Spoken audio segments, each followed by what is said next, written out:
जब मैंने भगवान से शक्ति मांगी तो उन्होंने मुझे सामना करने के लिए कठिन परिस्थितियाँ दी। जब मैंने भगवान से बुद्धि और बल के लिए कहा तो उन्होंने मुझे जीवन में हल करने के लिए पहेली दी। जब मैंने भगवान से खुशी मांगी तो उन्होंने मुझे दुखी लोगों को दिखाया। जब मैंने भगवान से धन मांगा तो उन्होंने मुझे कड़ी मेहनत कैसे करते हैं सिखाया।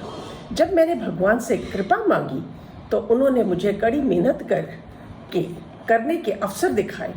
जब मैंने भगवान से शांति मांगी तो उन्होंने मुझे दिखाया कि दूसरों की मदद किस तरह से की जाती है। ये शब्द मेरे नहीं, सबके परम प्रिय स्वामी विवेकानंद जी के हैं, जिन्होंने हमें उठाया, दुनिया में हमारा एक वजूद है और सिखाया और दिखलाया।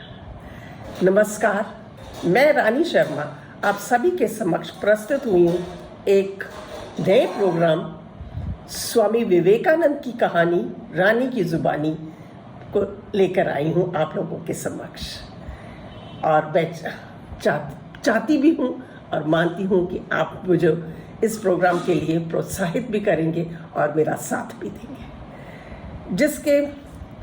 जिसमें स्वामी जी के बारे में हम समझेंगे, उनके जो वचन थे उनके ऊपर अमल भी करेंगे। आज की इस नई श्रृंखला में आप सभी का स्वागत करती हूँ और सभी से आग्रह करती हूँ, आप सभी का आभार व्यक्त करती हूँ कि इस कार्यक्रम के माध्यम से हम स्वामी जी की वो सब बातें, उन सब चीज़ों को ध्यान में रखेंगे और जो इस व्यस्त जीवन में हर एक इंसान जो एक समाज को चलाने के लिए या एक जीवन में बहुत आवश्यक होती हैं, धीरे धीरे लुप्त होती जा रही हैं, ख़त्म होती जा रही हैं। और स्पेशली हमारी जो युवा पीढ़ी है वो इतनी अपनी ही चीज़ों में इतनी व्यस्त हो चुकी है कि उनको हमारे समाज, हमारी जो संस्कृति है उसके बारे में जानकारी बहुत ही कम होती जा रही है। तो ये हमारा एक बहुत बड़ा मैं मानती हूँ कि ये हमारा कर्तव्य होगा कि हम अपनी जो परंपराएं हैं, अपनी जो हमारी जो संस्कृति है, हम अपनी युवा पीढ़ी को दें और उनको जागृत करें कि वो किस तरह से हमारे जो पूर्वज थे या हमारी जो भारतीय जो संस्कृति थी वो किस तरह की थी और हमें आगे उसको किस तरह से आगे बढ़ाना चाहिए। और जिससे हमारे जो दुनिया में जो हमारी पहचान है वो हमारे स्वामी जी ने सबसे पहले हमारे इस हिंदुस्तान की पहचान जो बिल्कुल ख़त्म हो चुकी थी, क्योंकि हम बहुत साल तक गुलामी की बेड़ियों में जकड़े रहे थे और वो उन्होंने हमें फिर वो रास्ता दिखाया और हम उस पर आगे चले। दुनिया में अपना नाम करने के लिए स्वामी जी का जो योगदान है वो बहुत सराहनीय है। ये हम सिर्फ भारतीय नहीं कहते, ये सारी दुनिया कहती है। और जो उन्होंने उस वक्त पे जब बहुत ज़रूरत थी समाज को जागृत करने के लिए और दुनिया को अपना सिक्का जमाने के लिए, वो काम स्वामी जी ने किया।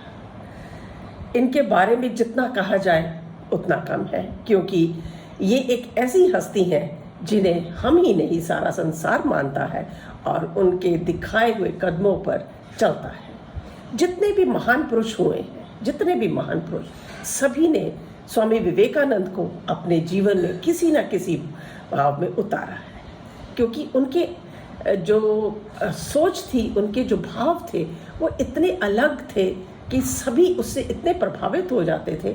और सभी जितने भी लोग आज जिनका आप नाम लेते हैं और जो आज हम मानते हैं कि बहुत एक सफल इंसान थे, सभी ने अपने जीवन में स्वामी जी को जरूर उतारा है। सो इतनी अच्छी पर्सनालिटी के वो जो आप लोग तो उनको भगवान ही मांगते हैं, स्वामी जी थे। तो उनके बारे में मैं जितना भी बोल सकूं, मेरे को लगता नहीं कि मैं वो शब्द इतने बोल सकूंगी जितने काबिल वो थे। हमारे पास तो उतने शब्द भी नहीं होंगे कि जितना वो हम उनके बारे में बोल सके। वो एक प्रेरणा के स्रोत थे और उनसे जो हमें प्रेरणा मिली है, उनके जो विचार थे, उनके जो वचन थे, उनसे जो प्रेरणा मिली है, वो हमको अपने जीवन में जरूर किसी ना किसी हर एक समस्याओं से निकलने के लिए या हमारी मुश्किलों को, कठिनाइयों को जो हम सामना करते हैं, और हमेशा हमको सहायता करती है। पूरी दुनिया में हिंदुस्तान का परचम लहराने वाले स्वामी विवेकानंद।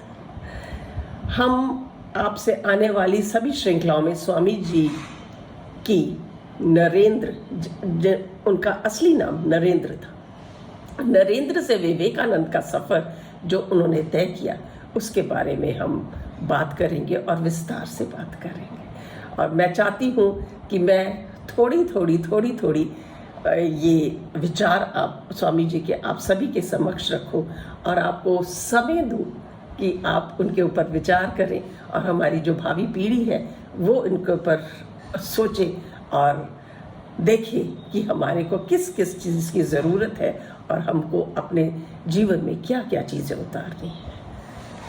तो और मैं यही चाहती हूँ कि मैं इसको एक बारी में लेके इतना कठिन सफ़र पूरा ना करूँ, मैं इसको थोड़ा थोड़ा करके हर एक श्रृंखलाओं में इनको बांटती जाऊँ और आप लोगों के समक्ष रखती जाऊँ। स्वामी जी, उनके जो शिक्षाएं हैं, उनकी जो विचार हैं, वो इतने गहरे और इतने अच्छे हैं कि आप बहुत सरल से सरल इंसान भी उनको बहुत आसानी से अपने जीवन में उतार सकता है। इस महान हस्ती का जन्म मकर संक्रांति 12 जनवरी 1863 में, कहते हैं सूर्य उदय के बिल्कुल ठीक पहले 6:33 पर हुआ। ये दत्त, कलकत्ता की दत्ता फैमिली, एक संपन्न परिवार था, उसमें जन्मे थे। और इनकी, कहते हैं कि इनकी माता जी जब ये इनके जन्म से पहले भगवान शिव की बहुत बड़ी भक्त थी। वो उन्होंने दर्शन दिए कि माँ, मैं आपके पास आ रहा हूँ। तो जब मैंने ये चीज़ें पढ़ी, मेरे को बहुत अच्छी लगी और मेरे मतलब कि खुशी से इंसान जब इस तरह की किसी के भाव होते हैं, इस तरह की किसी को फीलिंग्स आती हैं, तो वो सुन के ही मेरे तो रोंगटे खड़े हो जाते हैं। बहुत सुंदर लगा मेरे को ये पढ़ के, क्योंकि वो माँ इतनी ज़्यादा धार्मिक थी और कभी भी सपने में भी कहते हैं कि वो किसी का बुरा नहीं सोचती थी। तो ऐसे जो इंसान होते हैं, भगवान उन्हीं के पास ही तो आएंगे। जिनका नाम था भुवनेश्वरी देवी, और इनके पिता विश्वनाथ दत्त जो एक वकील थे और समाज के लिए काम करते थे। जो दुखी इंसान, उस वक्त पे हम गुलाम थे और उनकी कोशिश ये होती थी कि मैं जितना हो सकूं, जो हमारे जितने भी हमारे हिंदुस्तानी हमारे भाई हैं जो इस मुश्किलों से गुजर रहे हैं, उनका मैं किस तरह से मैं उनको मदद कर सकता हूँ, उनकी सहायता कर सकता हूँ, उनको मैं उनकी जो दुविधाएं हैं उनसे मैं उनको उभार सकता हूँ, वो करते थे। इनके पिता का कहते हैं कि इतने दयावान थे कि इनके दिल में कूट कूट कर जो दया थी वो भरी हुई थी। माता बहुत धार्मिक थी और पिता बहुत दयावान थे। हाँ, पर अपने बच्चों के कारण, पर वो बच्चों के लिए कभी भी बहुत नर्म नहीं थे। इतना स्वामी जी ने भी कहा है कि हमारे पिता हमारे पे, क्योंकि एक पिता को ये चीज़ें निभाने के लिए ये कुछ तो अपनी सख्ती बरतनी ही पड़ती है, ताकि वो अपने बच्चों को समाज में एक अच्छा इंसान बना सके। नरेंद्र दत्त 2 भाई और 4 बहनें थे।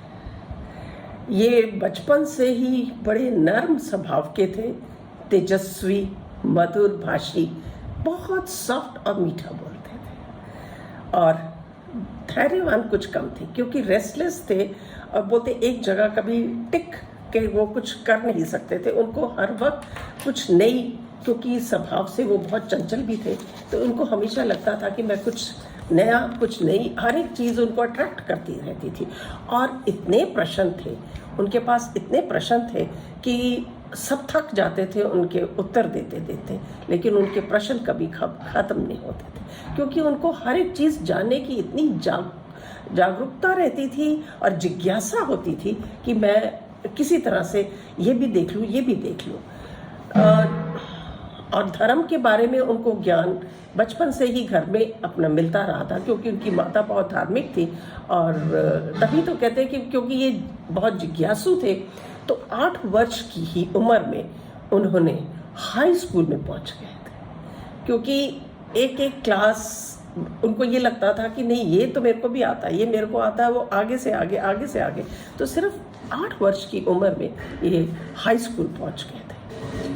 तो होशियार, तीव्र बुद्धि, और एक बार जो पढ़ लेते थे वो उनको भूलता नहीं था। तो कुछ अनोखे, कुछ भगवान की देन ऐसे इंसान थे। रामायण, गीता का पाठ इनके घर में सदा ही चलता रहता था, और बहुत सी चीज़ें हैं जो उनको कंठस्थ हो गई थी, क्योंकि जब बच्चा घर में होता है, इस तरह के जो पाठ होते हैं अगर वो चलते रहते हैं तो उसके दिलो दिमाग पे वो चीज़ें छा जाती हैं, और वो कई चीज़ें तो कंठस्थ हो जाती है। मेरे को याद है मेरी माता जी हनुमान चालीसा सुबह शाम ज़ोर ज़ोर से इसलिए बोलती थी ताकि हम बच्चों के कान में पड़े, और मेरे को नहीं पता मैंने कब वो हनुमान चालीसा कब सीख ली, और बहुत छुटपन में ही हम पूरी हनुमान चालीसा को बोल लेते थे, और आज तक पूरी कंठस्थ है हमको, और हम बोलते हैं।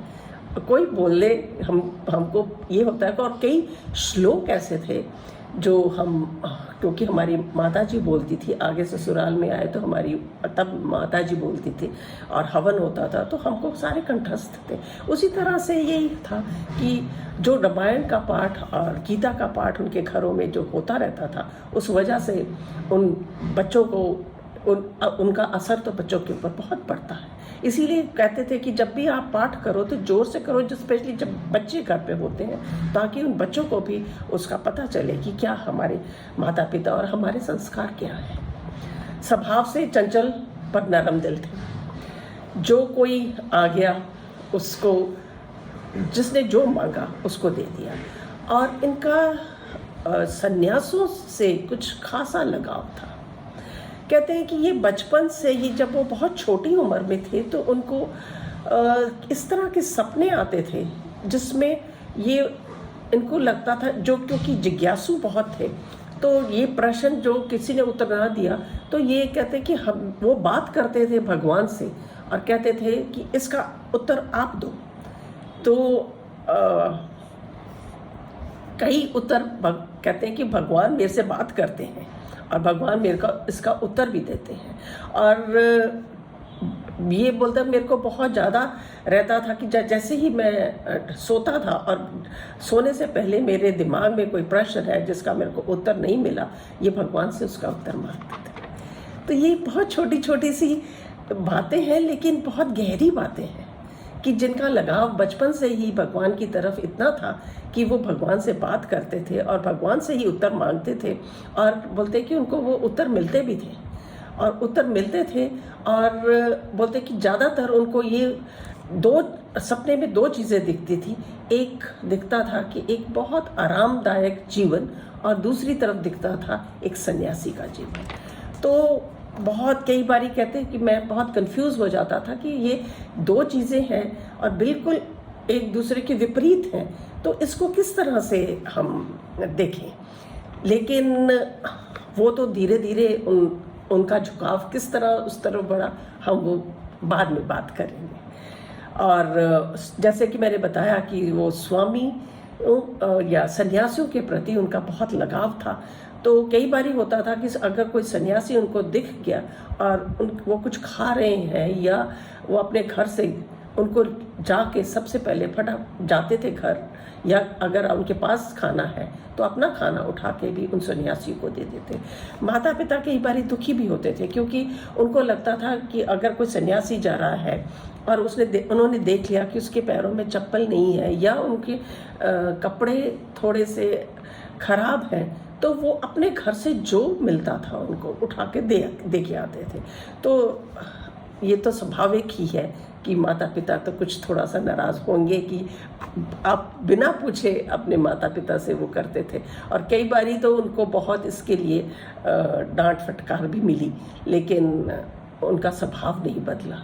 उनके जो प्रेम था सन्यासियों के प्रति वो प्रबल होता गया, कम नहीं हुआ। कहते हैं कि इनकी बहुत छोटी सी उम्र में, जैसे मैंने बताया कि उनको सपने आते रहते थे और वो सपनों में भगवान से बातें करते थे, और क्योंकि वो अपनी इतनी धार्मिक पुस्तकें पढ़ते थे और उनको धर्म का इतना ज्ञान था कि वो बहुत छोटी उम्र में जिस भी आप किताब या किसी भी विषय पे आप उनसे बात करिए तो वो उस पर पूरे सक्षम थे, उस पर बात करने के लिए, उस पर तर्क करने के लिए, क्योंकि उन्होंने जो एक बारी पढ़ लिया और उसको समझ लिया वो कभी उनको भूलता ही नहीं था। और जो इंसान एक बारी समझ लेता है वो उसको कभी भी दिक्कत तर्क में उसको करने में उसको कभी मुश्किल नहीं आती है। इनके सब ज्ञान के कारण ही इनके जो शिक्षक थे, इनके जो दोस्त थे और इनके जो रिश्तेदार थे बहुत प्रभावित रहते थे। गुस्सा भी कहते हैं बहुत आता था इनके ऊपर, लेकिन इनकी जब ये इस तरह की बातें होती थी उससे वो प्रभावित होके बोलते हमारा गुस्सा खुद ही शांत हो जाता था। और स्कूल के ये ऐसी बात नहीं है कि वो सिर्फ धार्मिक ही बातों पर ज़्यादा ध्यान रखते थे। स्कूल में जो भी कार्यक्रम होते थे, जो भी एक्टिविटी होती थी, सभी में बढ़ चढ़कर भाग लेते थे और हमेशा यही कोशिश रहती थी उनकी कि मैं अव्वल आऊँ। ये एक इच्छा थी उनकी कि मैं हर वक्त सबके आगे रहूँ। ये बहुत अच्छी अगर किसी के अंदर कंपटीशन की वो होती है भावना तो बहुत अच्छा रहता है। इनका बचपन बहुत ही खुशहाल और आनंदमय था, बहुत ही खुशहाल। और 16 साल की उम्र में इन्होंने हाई स्कूल पास कर लिया था। बहुत छोटी उम्र थी इनकी, 16 साल की उम्र में हाई स्कूल पास फर्स्ट डिवीज़न में किया और उसके बाद इनका दाखिला हुआ कलकत्ता प्रेसिडेंसी कॉलेज में, जो एक बहुत ही मशहूर आज भी नामी कॉलेज है।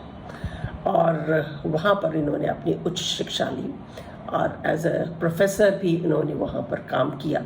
और इनका झुकाव धर्म में तो था ही, धार्मिक किताबों में, धर्म की बातों में तो था ही, लेकिन कहते हैं कि इनका झुकाव, सबसे ज़्यादा झुकाव इनका जब ये कॉलेज में पहुँचे और इनको ब्रह्मो समाज के बारे में पता चला, तब इनका झुकाव उस तरफ बहुत ज़्यादा, क्योंकि उस वक्त पे हमारे जो देश में एक समाज में थोड़ी सी बदलाव आने शुरू हुए, क्योंकि कई चीज़ें बहुत पुरानी हो जाती हैं तो उसमें कुछ कुरीतियाँ भी तो आ जाती हैं। तो ब्रह्मो समाज एक समाज है जिसमें हम सिर्फ ओम की पूजा करते हैं, ओम, क्योंकि वो कहते हैं कि शक्ति, भगवान क्या है? शक्ति भगवान का कोई रूप नहीं है, भगवान की कोई, हम जैसे मनुष्य हैं वैसे ही मनुष्य भगवान, वो इस बात को नहीं मानते थे, वो मूर्ति पूजा में विश्वास नहीं करते थे, वो भगवान का ध्यान करने में ज़्यादा विश्वास करते थे। और उनका ये था कि वो एक ओम है, ओमकार है जो इस पूरी दुनिया, इस पूरे ब्रह्मांड को चलाता है। अगली श्रृंखला में हम इसी पे ही आगे बात करेंगे। आज हम कुछ उनके विचारों पर बात करते हैं। जिस तरह से विभिन्न स्रोतों से उत्पन्न धाराएं अपना जल समुद्र में मिला देती हैं, उसी प्रकार मनुष्य द्वारा चुना गया हर मार्ग, चाहे वो अच्छा हो या बुरा, लेकिन पहुंचता तो भगवान तक ही है। तो कोशिश हमको तो यही करनी चाहिए, लेकिन भगवान तक पहुंचता है, लेकिन हम किन हालातों में भगवान तक पहुंचते हैं ये जानना बहुत ज़रूरी है।